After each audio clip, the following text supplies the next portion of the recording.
क्या आप विश्वास करेंगे अगर मैं आपको बोलूं कि हिंदुस्तान का नंबर 1 कॉस्मेटिक ब्रांड एक इकोनॉमिक सर्वे की रिपोर्ट के कारण एग्जिस्टेंस में आया। आज हम बात करेंगे ऐसे ही कुछ ब्रांड्स के बारे में जिन्हें आपने देखा है, यूज़ किया है, पसंद किया है, बट शायद ये नहीं जाना है कि those are Indian brands. Hello and welcome to my channel style for lifestyle. इस चैनल में मैं आपके लिए लाऊंगा लाइफस्टाइल से related different videos like personal styling, current fashion, hotel restaurant की विजिट और आज का topic which is lifestyle brands के बारे में इंटरेस्टिंग बातें। So let's start today's video.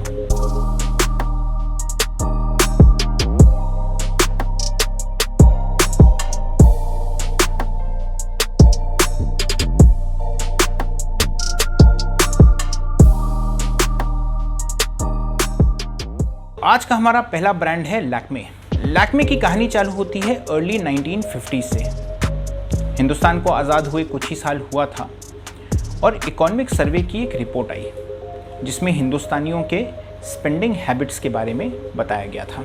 उस रिपोर्ट ने हाईलाइट किया कि महिलाएं इंपोर्टेड कॉस्मेटिक ब्रांड्स खरीद रही हैं। प्रॉब्लम खरीदने में नहीं थी, क्योंकि वो इंपोर्टेड थे इसलिए बहुत सा फॉरेन एक्सचेंज उसमें यूज़ हो रहा था। हमारी इकॉनमी उस समय इतनी स्ट्रॉन्ग नहीं थी, so we wanted to save every dollar possible. ये बात प्राइम मिनिस्टर ऑफिस तक पहुंची और जवाहरलाल नेहरू ने ये समझा कि there has to be an Indian home grown cosmetic brand. उनकी नज़र में एक आदमी था जो इस काम को बखूबी निभा सकता था, and that person was JRD Tata. Jehangir Ratan ji Dadabhai Tata उस समय टाटा सन्स के चेयरमैन थे। JRD टाटा ने इस चैलेंज को स्वीकार किया और उन्होंने टाटा के अंदर एक अलग टीम बनाई फॉर दिस प्रोजेक्ट। इस टीम को 3 अहम चीज़ों का ध्यान रखना था। पहला, हालांकि कॉस्मेटिक्स इंडिया में बन रहे थे but their standard had to be international. Second, जहां इंटरनेशनल कॉस्मेटिक्स यूरोपियन या अमेरिकन स्किन टोन और मौसम के हिसाब से बनाए जाते थे, चूँकि ये कॉस्मेटिक इंडिया में बन रहे थे so they had to respect Indian skin tone. और तीसरा, उस ब्रांड की एक ग्लोबल आइडेंटिटी होनी चाहिए और इसमें सबसे इम्पॉर्टेंट था ब्रांड का नाम। उस समय फ्रांस में एक बहुत ही फेमस ओपेरा था लैक्मे, और यही नाम चुना गया इस नए ब्रांड के लिए। इस नाम को चुनने के पीछे 2 कारण थे। ये बहुत ही यूरोपियन और एक क्लासी अपील दे रहा था प्रोडक्ट को, और दूसरा, उस फ्रेंच ओपेरा ने हिंदुस्तान की देवी लक्ष्मी का नाम लिया, उसको थोड़ा सा मॉडिफाई किया, नाम दे दिया Lakme. Lakme was launch in 1952 और 1996 में इसे टाटा ने हिंदुस्तान यूनिलीवर को बेच दिया। आज इस ब्रांड को 68 ईयर्स हो गए हैं and this still is India's number 1 brand.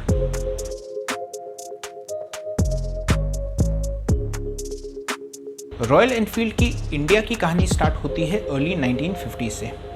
Independence के बाद इंडियन आर्मी को अपने बॉर्डर्स की पेट्रोलिंग के लिए बाइक की ज़रूरत थी। इंडियन आर्मी ने पूरी दुनिया के बाइक मैन्युफैक्चरर्स से कोटेशन मंगवाए और उसमें से एक कोटेशन आया था royal Enfield cycle company limited का। द टाइम वॉज 1850s, जब इंग्लैंड की एक कंपनी ब्रिटिश रॉयल आर्मी के लिए राइफल बनाती थी। 1901 में उन्होंने एक नई कंपनी स्टैब्लिश की for making cycles and motorcycles. इसने अपना लेजेंडरी मॉडल लॉन्च किया, बुलेट। इसको धीरे धीरे पॉपुलैरिटी मिल रही थी, तभी वर्ल्ड वॉर 2 चालू हुआ और यहाँ से इस कंपनी के फॉर्चून बदल गए। जो कंपनी अभी तक के सिविलियंस के लिए मोटरसाइकिल बनाती थी, वो ब्रिटिश आर्मी के लिए स्पेशलाइज्ड बाइक बनाने लगी। इस एक्सपीरियंस से कंपनी को बहुत फ़ायदा हुआ। कंपनी ऐसी बाइक बनाना समझ गई जो कि बहुत ही स्ट्रॉन्ग थी और वो गड्ढों में, ख़राब सड़कों में, जंगलों में भी बहुत अच्छे से चल सकती थी। इंडियन आर्मी ने प्रपोज़ल एक्सेप्ट किया। पहला ऑर्डर आया था 800 बुलेट 350 सीसी बाइक्स का। लॉन्च होने के बाद ये बाइक इंडिया में धूम मचा दी।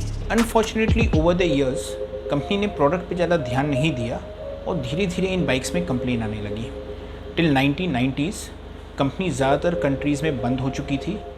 इंडिया की आइशर मोटर्स ने इस कंपनी को ख़रीदा और इसके ब्रांड, प्लेसमेंट, प्रमोशन, हर चीज़ पे बहुत ध्यान दिया। And again this became a cult brand in India. Army से लेकर सिविलियन तक, 26 जनवरी की परेड से लेकर बॉलीवुड तक, हर जगह ये बाइक दिखने लगी। ये ब्रांड कितना फेमस है उसका मैं आपको डेटा देता हूँ। पिछले दशक तक एक साल में तकरीबन 50,000 रॉयल एनफील्ड बिकती थी। आज की डेट में एक महीने में 50,000 बिकती है और तब भी इसमें वेटिंग लगा रहता है। आपको याद होगा मैंने बताया था 1850s में रॉयल आर्मी के लिए राइफल बनाती थी और इस कंपनी ने अपनी लेगेसी अभी भी नहीं भूली है। 1930s में जो इन्होंने अपना ब्रांड निकाला उसका नाम रखा था बुलेट, राइफल की गोली। और आज भी अगर आप इसका लोगो देखेंगे तो उसमें लिखा होता है मेड लाइक अ गन।